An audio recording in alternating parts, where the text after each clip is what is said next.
السلام علیکم ناظرین، آپ دیکھ رہے ہیں ٹاپ 10 کنگ۔ آج ہم آپ کو ایک انتہائی اہم بریکنگ نیوز دے رہے ہیں جو آپ کے لیے بہت خوشی کی خبر بھی ہے اور آنے والے وقتوں کے لیے پاکستانی قوم کی خوشحالی کا باعث بھی بنے گی۔ وہ خبر یہ ہے کہ اب پاکستان سے چائنا جانا اور چائنا سے پاکستان آنا نہایت آسان ہو گیا ہے، اور جو لوگ کاروبار کے نئے مواقع ڈھونڈ رہے ہیں وہ چائنا سے بہت سی اشیاء امپورٹ کر سکتے ہیں۔ یہ سب معلومات ہم آپ کو دینے جا رہے ہیں اس ویڈیو میں، لیکن آپ سے گزارش ہے کہ اگر ابھی تک آپ نے ہمارے چینل کو سبسکرائب نہیں کیا ہے تو پلیز سبسکرائب کر لیجئے تاکہ اسی طرح کی مزید معلومات آپ تک بروقت پہنچتی رہے۔ تو جناب، صورتحال کچھ اس طرح ہے کہ وزیر اعظم عمران خان صاحب 3 روز بعد یعنی 2 نومبر کو چائنا کا دورہ کر رہے ہیں، لیکن خوشخبری یہ ہے کہ اس سے قبل انہوں نے پاکستان اور چائنا کے درمیان نئی بس سروس کا آغاز کر دیا ہے اور اس کے لیے تمام تر تیاریاں مکمل کر لی گئی ہیں۔ بس سروس لاہور سے کاشغر کے درمیان شروع ہوگی۔ اس بس سروس کا نام سی پیک پیسنجر سروس رکھا گیا ہے۔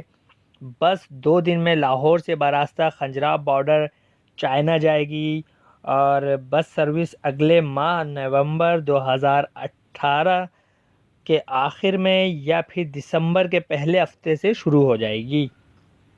مسافروں کو چین کا ویزا اور ریٹرن ٹکٹ اپنے پاس رکھنا ہوگا۔ چائنا کے سفر کے لیے عموماً آپ کو 2 قسم کے ویزا کیٹیگری کی ضرورت پڑ سکتی ہے۔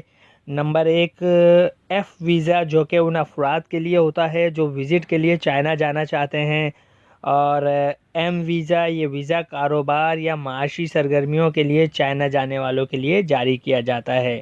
ان دونوں کیٹیگریز کے لیے نئی پالیسی جاری کر دی گئی ہے، جس کے تحت ایسے پاکستانی جنہوں نے 1 جنوری 2016 کے بعد سے 3 مرتبہ چائنا کا دورہ کیا ہے اور وہ کسی بھی مقامی چیمبر کے رجسٹرڈ ہیں یا سرکاری ملازم ہیں، انہیں چائنا کا دورہ کرنے کے لیے کسی بھی قسم کے دعوت نامے کی ضرورت نہیں رہے گی، جبکہ اس سے پہلے چین کا دورہ کرنے کے لیے مذکورہ دعوت نامے کی ضرورت ہوتی تھی، جو کہ چین کی مقامی حکومت یا پھر چین کی بڑی کمپنیوں کی جانب سے جاری کیے جاتے تھے، جنہیں حاصل کرنا بہت مشکل عمل تھا۔ عموماً چائنا کا ویزا 4 سے 5 ورکنگ ڈیز میں مل جاتا ہے، اور مزید یہ کہ اس سروس کے تحت لاہور سے کاشغر اور کاشغر سے لاہور یعنی ریٹرن کرایہ جو اس کا ہے 23,000 روپے ہوگا پاکستانی روپیز، اور اس کا یک طرفہ کرایہ یعنی ایک طرف کا صرف جانے کا یا صرف آنے کا 13,000 روپے مقرر کیا گیا ہے۔ بس میں مسافروں کو 3 وقت کا کھانا اور چائے دی جائے گی، یعنی یہ سفر آپ کے لیے نہایت دلکش پر لطف رہے گا۔ کھنجراب بارڈر پر رات قیام کا انتظام بھی کیا جائے گا۔ اور رہی بات پاک چائنا دوستی، بس جو ہے یہ رات 12 بجے لاہور سے روانہ ہوگی اور وہ اسلام آباد، مانسہرہ، بشام، چلاس سے ہوتی ہوئی رات 8 بجے گلگت پہنچے گی۔ اسی طرح دوستی بس کاشغر یعنی چائنا سے دن 11 بجے روانہ ہوگی اور اگلے روز لاہور پہنچا کرے گی۔ تو یہ تھی معلومات۔ ویڈیو کو لائک کیجئے، اپنے دوستوں کے ساتھ شیئر کیجئے۔ بہت شکریہ، اپنا بہت سا خیال رکھیے گا۔